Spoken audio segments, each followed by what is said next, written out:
Hello viewers, उम्मीद है आप खैरियत से होंगे। मैं इस वक्त जिस मकाम पर खड़ा हुआ हूँ वो बलूचिस्तान का इलाका कान मेहतरज़ई है। ये मेरे अक़ब में जो आपको नज़र आ रहा होगा, और मैं आपको इसके दीगर जो इंसर्शंस हैं या शार्ट्स हैं वो भी हमारी इस वीडियो में रिवील होंगे। ये पाकिस्तान का बल्कि एशिया का बुलंद तरीन रेलवे स्टेशन था किसी ज़माने में। अब सिर्फ पस मंज़र में जो आपको 2-3 हट्स नज़र आ रहे हैं, एक टैंकी और कुछ वीरान से दरख्त हैं, ये एक उजड़ा हुआ स्टेशन है जो वक्त के साथ आहिस्ता आहिस्ता वीरान हो गया। अदरवाइज़ इसकी जो खुसूसियत ये है कि ये 14,000 फुट से ज़ायद की बुलंदी पर एशिया का सबसे बुलंद तरीन रेलवे स्टेशन है। ये कमालात अंग्रेज़ों के थे, उन्होंने इस मकाम को सिलेक्ट किया था अपनी एक जो लॉजिस्टिक उस ज़माने की ज़रूरियात थी रेलवे के ज़रिए, क्योंकि वो अफ़गानिस्तान के जो 3 जंगें हैं उसमें उनको अपना सामान, सिपाही और बाकी चीज़ें, राशन वगैरह लेकर जाना था। तो ये रेलवे ट्रैक्स जो नैरो गेज ट्रैक्स हैं ये उन्होंने बिछाए थे। लेकिन वक्त के साथ जब हमारे पास 1947 के बाद ये चीज़ें आईं तो हम इनमें से किसी एक चीज़ को भी संभाल नहीं सके। तो ये बावजूद इसके कि एक यूनिक स्टेशन है और एक ज़बरदस्त मकाम है, इस वक्त जब हम खड़े हैं तो इस इलाके में मौसम सरमा की पहली बल्कि ज़ोरदार किस्म की बर्फ़बारी है और मीलों तक हमें सफ़ेदी नज़र आ रही है। बागात और जो दरख्त हैं वो सूख चुके हैं क्योंकि ये अपना मौसम का जो फल है वो दे चुके।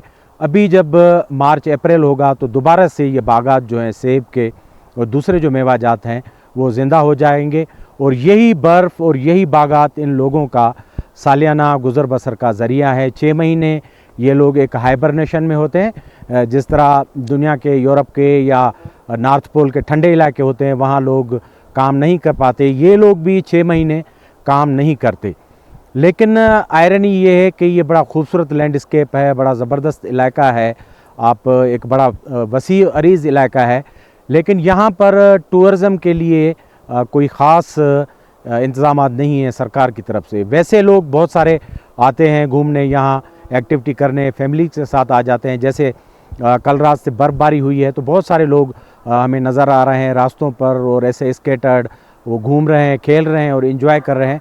लेकिन सरकार की तरफ से, टूरिज़म डिपार्टमेंट की तरफ से कोई इंतज़ाम नहीं। यहाँ कोई अच्छा होटल मोटल तो छोड़ दें, कोई रीज़नेबल, कोई मुतवसत दर्जे का होटल तक नहीं है इस इलाके में कि लोग बैठें और वहाँ बैठकर कुछ खाएं पिएं, अपनी फैमिली के साथ कुछ पल गुजारें और फितरत की इस जो ज़बरदस्त किस्म की खूबसूरती है उसको एंजॉय करें। तो ये कुदरत ने तो सब कुछ इस इलाके को दिया हुआ है।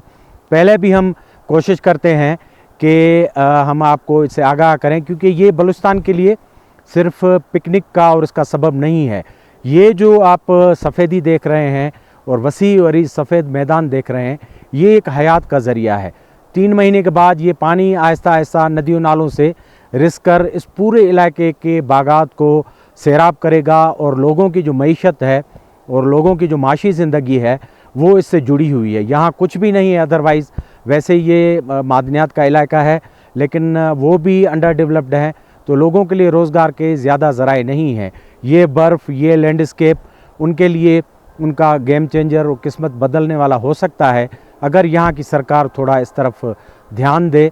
वरना लोग अपने तौर पर तो इसको एंजॉय भी करते हैं, घूमते भी हैं, और लोग इस पानी को प्रिजर्व करते हैं, अपने बागात में दरख्तों के नीचे जाकर इस बर्फ़ को बेलचों से उठाकर वहाँ रखते हैं ताकि आने वाले जो सीज़न में है उनको, उनके दरख्तों को पानी मिलता रहे और जो यहाँ बागात हैं फिर से ज़िंदा हो जाएं और उनकी इकानमी के लिए एक अच्छा और बेहतरीन ज़रिया बने।